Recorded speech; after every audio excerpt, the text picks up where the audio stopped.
Hello and welcome. My name is Sarah Martin. I'm the Director of Operations here at Family Source Consultants, and I'm very excited today. I have one of my wonderful colleagues with me, Tiffany Main. She is one of our incredible case coordinators, as well as an experienced surrogate. And I'm very excited that she's with me today because we're going to be discussing understanding the role of the surrogate's family.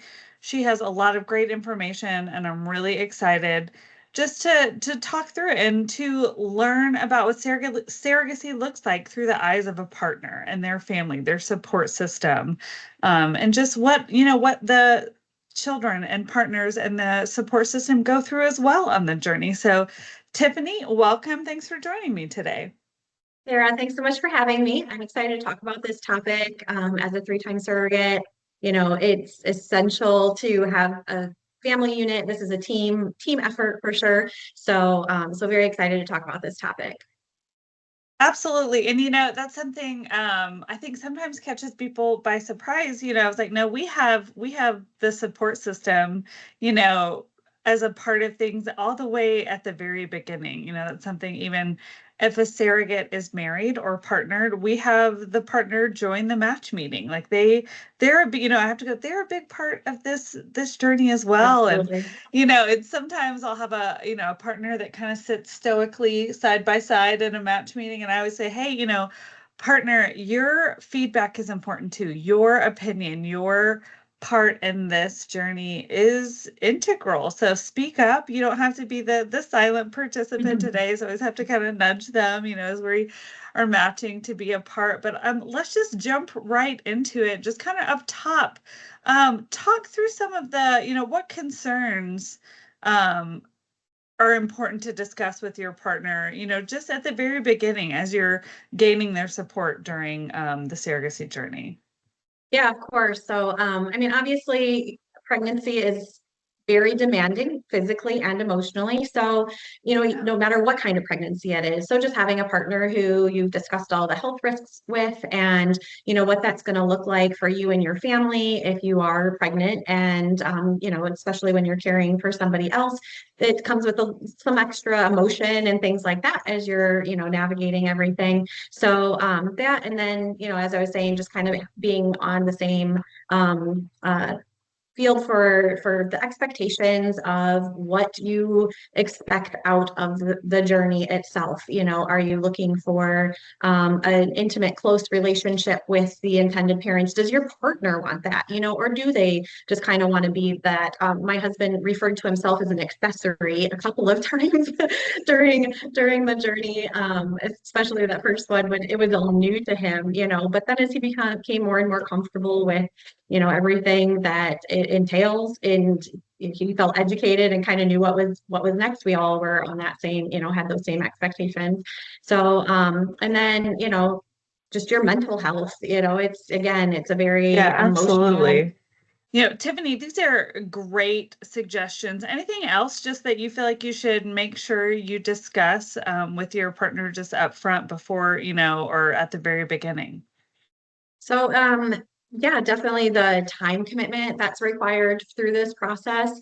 It's a very measured and calculated, this step comes first, then this step. So it's really, kind of having that idea of what the commitment is going to look like when you're spending time away from home for your medical screening or for a transfer. There's a lot of appointments. There's even just those times where you're focusing on the smaller tasks like, medical bills and things like that. So it's just you have to have that expectation of, it's going to take some time and effort, and just having that person who's willing to do the additional things to kind of help you through that process. Especially, since, if you think about it as well, especially if you have a really supportive, positive partner, they're going, yeah, great, do this. I'm all on board. Taking that minute to actually talk through, like, well, what does that mean? Of course I need you as my cheerleader, but I also need you to, you know, take over, maybe kid duties while I'm at an appointment or traveling or things like that. There's those details that I think it's really important to suss out up front, even if it's like, great, I have your support, that's awesome, but you're going to be a part of this too. So let's talk about what that might look like. Yep. Um, yeah, absolutely. Um, so there obviously is going to be some pitfalls as well that, and some things that could be issues for you and your family members, going through this. Like, what are some things maybe we could talk about today that, any surrogates listening can go, oh my gosh, I really need to talk to my husband or my partner about this, and make sure we have a plan going in so that we don't fall into some of these Mhm. pitfalls and that we know it's, going to happen from the beginning. Yeah, I would say one of them is just that this space requires a lot of emotional effort. So making sure that you're still available to your partner emotionally, because there are days, and those of us that are, moms, we've experienced where sometimes you're just like, I need a break, and when there's so many moving parts in a journey, sometimes you're just a little emotionally exhausted, or, just had those things that you've been focusing on throughout, and just kind of making sure you're not making distance between you and your partner, and they're feeling like they are a part of the experience, as well as because that's going to help them be able to support you too, if everybody's all in emotionally and can Yeah, support one another. And then there's the intimacy part of it. You have to sometimes create certainly. some other ways to make sure your partner still feels special, because with this whole process there are times where that sexual intercourse is off limits, you're going through a transfer cycle, maybe pelvic rest during the pregnancy, and then there's as pregnant women, it's just physically demanding, and you might not be Right. feeling like you want to give your partner that space, that part of you, but you have to create those things in other ways so that everybody still is getting their needs met, and there's lots of ways to do that too. So but being on that same playing field as far as the expectation of how you're going to navigate that as a couple. I think what you're saying is so crucial. I mean, and really, I think, what I'm gleaning from that is it's really important to be intentional about Yes, your absolutely. Yeah. your the way you're spending your time, the way you're communicating your needs, the way, if you're going, I need a break, I have a boundary, whatever it is, just making sure that communication is wide open between you and your 100%. partner and your family members, but also especially with your partner, just to protect your relationship, protect, your alone time, and make sure you're being intentional and communicative all along the process, especially in those times where things are more intense or you have to be more careful about things, and really just, being communicative. Yes, yes. Yeah, communication is a huge part of, I would say number one at the top of the list of things, that you have to really make sure you and your partner are communicating through the entire process so that everyone's emotionally available to one another. So, That's right. Absolutely. yeah. Um, well, also, kind of moving into like that kind of the obvious next step is talk to us about how family members can actively participate in the surrogacy journey, just to make sure, especially to enhance the emotional support piece. Like, I think sometimes too, whether it's a surrogate's children or their family members or their spouse, it's like even when something bad happens and people go, well, just let me know what you need and I'm here. Sometimes people, it's hard Yeah, to ask for it's hard what to you ask. need. It's hard to ask. And I have a feeling surrogates can feel like that as well. It's hard to ask for what you need. So tell us today what a surrogate needs to ask for and how she can, coach her people, coach her team to support her best, through her in the pregnancy. For sure. It can be something just as, it seems obvious, like helping with childcare or household responsibilities or sharing a meal, but we wait till we kind of get to that breaking point where we're like, just need some help. So just Right. again, coming back to that communication part of it, and but yeah, just being there to offer that assistance, and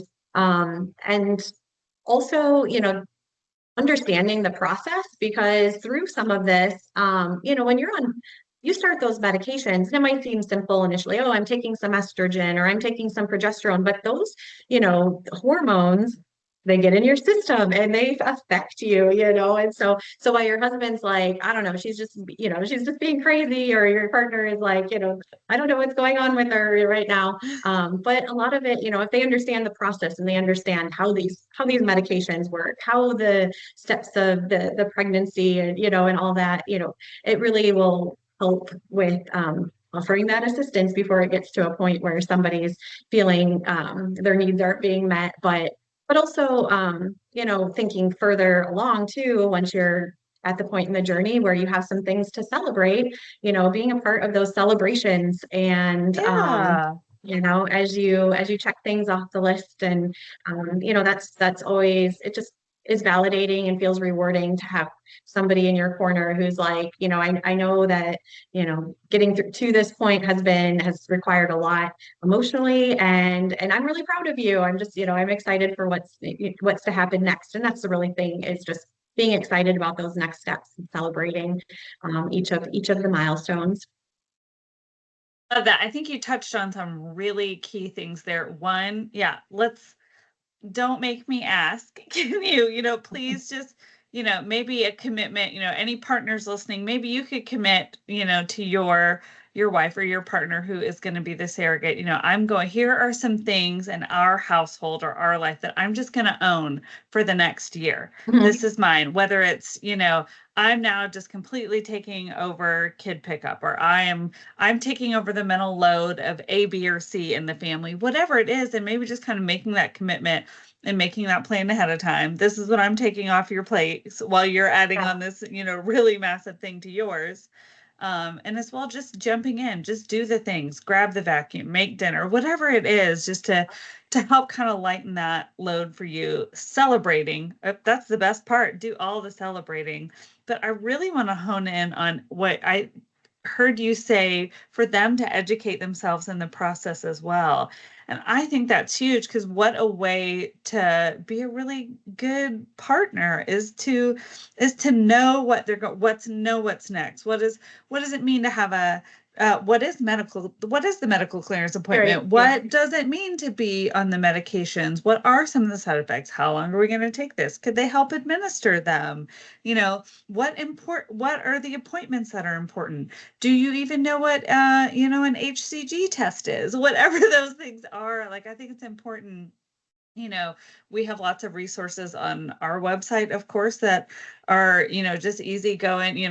Go to FamilySourceConsultants.com, read up on the process, ask questions, read books, whatever it is. Of course, um, as a case coordinator, you could share as well, like, ask your case coordinator, like, what are some really great resources that my husband and I can just really delve into for this as well. So I think that's huge.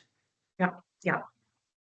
So Yeah. yeah, during our journey, my husband took over grocery shopping, and it's Uh, been 17 years, and I've never taken it back. the Like, he can gifts do of all the grocery surrogacy are shopping. endless. Yes.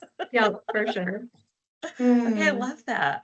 Well, in what ways do the opinions of the extended family members, those kind of, we've been talking a lot about kind of spousal or partner support, but when it comes to extended family, how can their opinions, their roles shape the decision-making process during pregnancy? Like, how does that kind of play in? So I was personally very fortunate to have great support through all three of my journeys, from extended family, friends, things like that. And honestly, it was a lot of the strangers, people who are way outside of surrogacy, that would have an opinion, and sometimes they were negative. But again, it's just an opportunity to educate and That's to right. share the process. And a lot of times when somebody has a negative opinion, it's due to misinformation.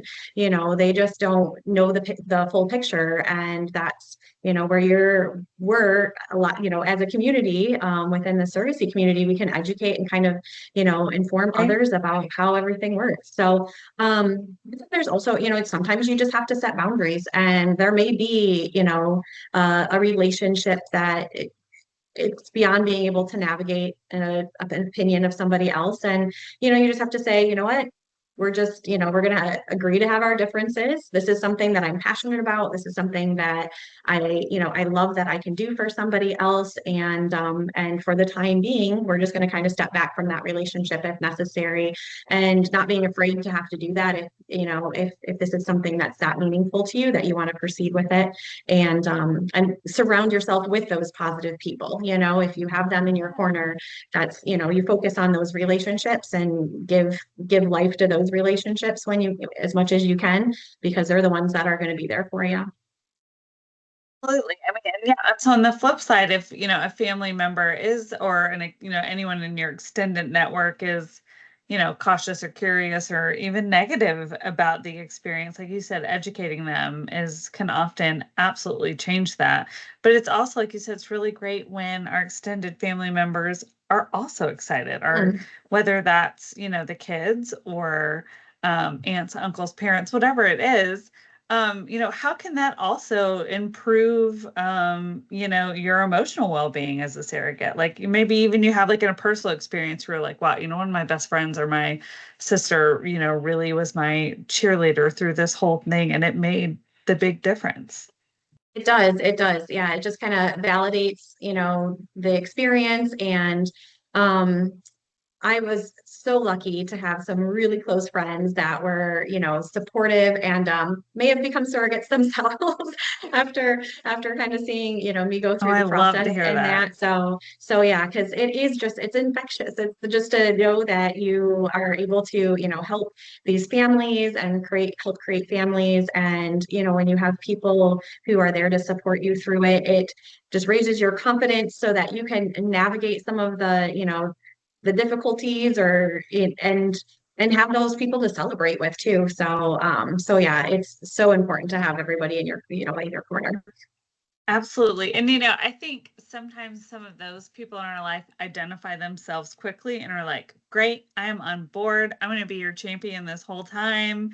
And those are there are people who are leaving gifts on our door or sending text messages is, going, they're having transfer today and I'm so excited for you and I'm there in spirit or they're in the next room, whatever it is. Right. And so, yeah, they're really important, to make sure that surrogate is not experiencing those, big milestones, those big moments alone. And I think that can make, that validation can make all the difference. Yes. Yeah.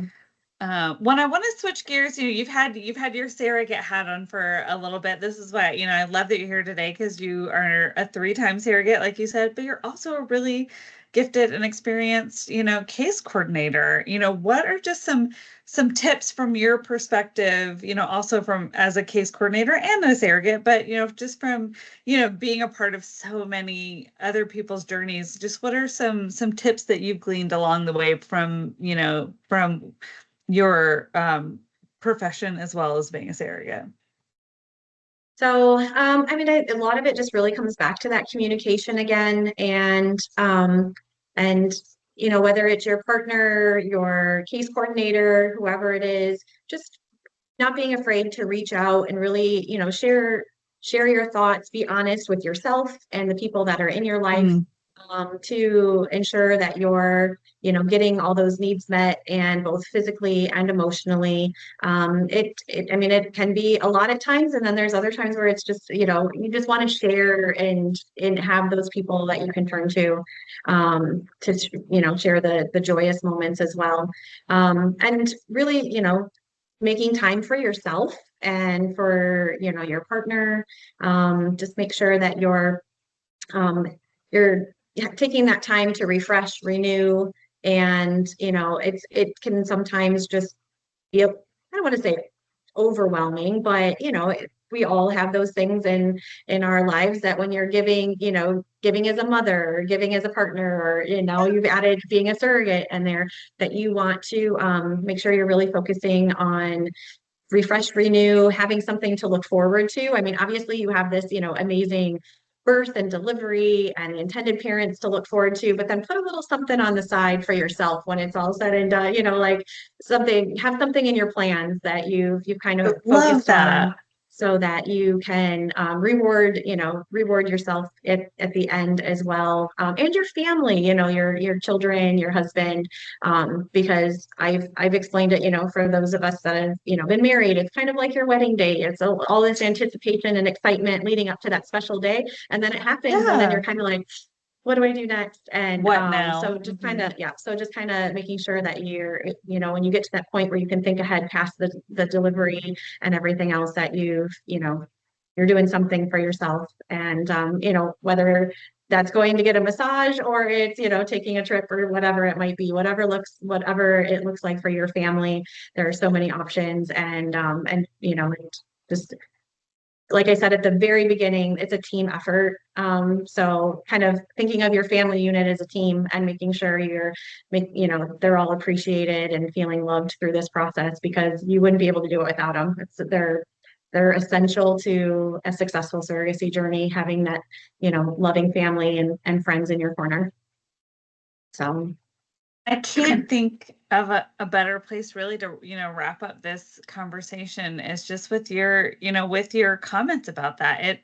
It is crucial. That support system is crucial, whether it's through your spouse, your best friend, your partner, just your extended family. There's some support looks different for every it does. journey, but it is crucial. And, that's, something that we identify from the beginning, that's in place. And it's because of what you said. It is so crucial, and so important. So thank you so much for your time today, Tiffany. I think you just gave us some really just great gems to think about. And like you said, it all comes back to communication. So communicate with your partner, with your case coordinator, through the support networks that we have for the surrogates as well, through the, private online community that we have, our surrogate support system, because, we're here not just to support the surrogate through the journey, but also their whole family and their partner as well. So thank you again. And of course, to any of our listeners today, if you would like any more information, or if you have any questions for us, we'd love to connect with you. And please reach out to us on our website, FamilySourceConsultants.com. And we look forward to speaking with you soon. Thanks.